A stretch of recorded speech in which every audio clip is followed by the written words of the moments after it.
सकते हैं, उचित नहीं समझ सकते हैं। लेकिन जो बात मैंने रखी है कि इंफ्रास्ट्रक्चर की पूरी कमी रही है कि हमारे पास वेटनरी डॉक्टर नहीं है। दूसरी बात जो मैंने रखी है वो है जहां पर बाड़े बने हैं, ये बहुत गंभीर बात है, वो बाड़े में जिस प्रकार की घास होती है या वहां पर जो प्रकार का पानी मिलता है और वो पानी के कारण मिट्टी भी प्रभावित होती है, जिसको वो चाटता है नमक के कारण या घास खाता है अपने पेट को साफ करने के लिए, उस घास का परीक्षण करना बहुत जरूरी है।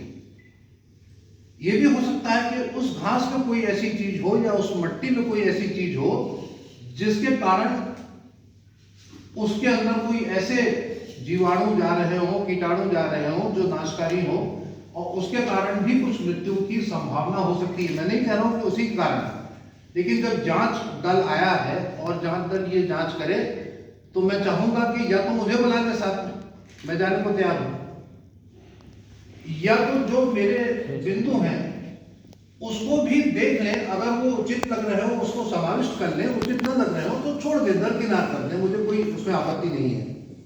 तीसरा जो मुद्दा मैंने उठाया है वो है कोविड-19 के समय सारे के सारे राष्ट्रीय उद्यान और जितने भी सेंचुरीज थे वो सब बंद थे भारत में। वहां कोई भी आमद-रफ्त नहीं था, कोई भी आना जाना लोगों का नहीं था। ये एकदम कोविड के थोड़ा हल्का होने पर ये सफारी खोल दिया गया।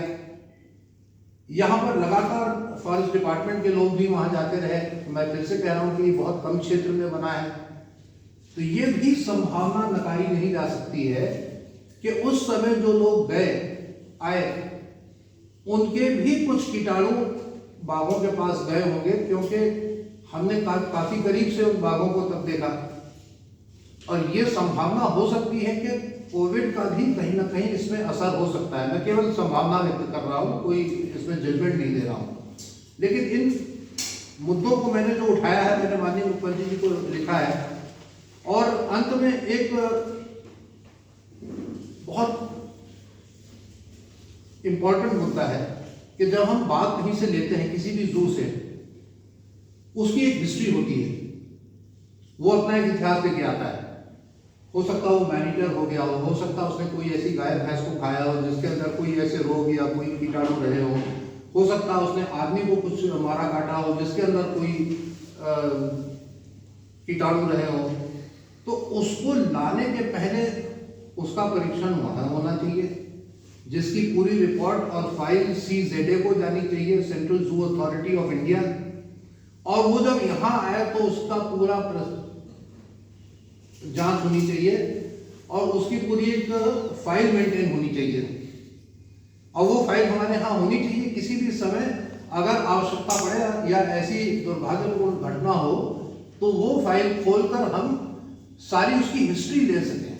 जैसे एक पेशेंट की हिस्ट्री डॉक्टर लेता है बड़ी हॉस्पिटल्स में और उसकी पूरी हिस्ट्री शीट बनती है, उस प्रकार से एक हिस्ट्री शीट बन जानी चाहिए। वो बहुत इंपॉर्टेंट प्रक्रिया है। तो उसको अगर हम देखेंगे तो हमें बेस समझ में आ जाएगा कि जो हालात में ये आया, बहुत सारे हमारे पास ऐसे बाघ आए हैं और जल्दी जल्दी में सब काम हुआ है। जल्दी भरो इसमें, व्हाइट टाइगर भी जल्दी डालो, पीले टाइगर भी इसमें जल्दी डालो। और उनकी बैक हिस्ट्री क्या थी, कोई मैन ईटर था, कोई कुछ था, कोई कैटल ईटर था, कोई कुछ था। तो ये बहुत दिक्कत हो जाती है और उसका भी प्रशिक्षण होना और परीक्षण होना बहुत आवश्यक है। अगर उसको हम अच्छी तरीके से परीक्षण कर लेते हैं तो ये उचित होगा कि हम कोई निष्कर्ष पे पहुंच पाए और वो निष्कर्ष पर हम आगे आने वाले भविष्य में इन चीजों को देख सके और रोकथाम कर सके और ऐसी दुर्भाग्यपूर्ण स्थिति न पैदा हो। अब आपके प्रश्न। सर, कोविड-19 से पहले भी बाघों की मृत्यु हुई है, तो कोविड-19 को एक बेस नहीं बनाया जा सकता, पहली बात। दूसरी बात ये कि वेटरनरी के डॉक्टर जो, तो क्या प्रॉपर इन जानवरों के डॉक्टर्स हैं या फिर नॉर्मल डॉक्टर्स यही से उठा